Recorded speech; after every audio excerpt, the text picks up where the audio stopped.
И опять на вокзал, и опять к поездам, и опять проводник выдаст белье и чай.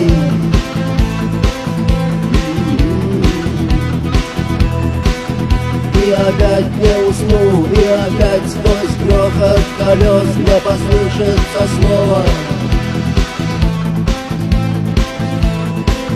прощай. Но странный стук зовет дорогу.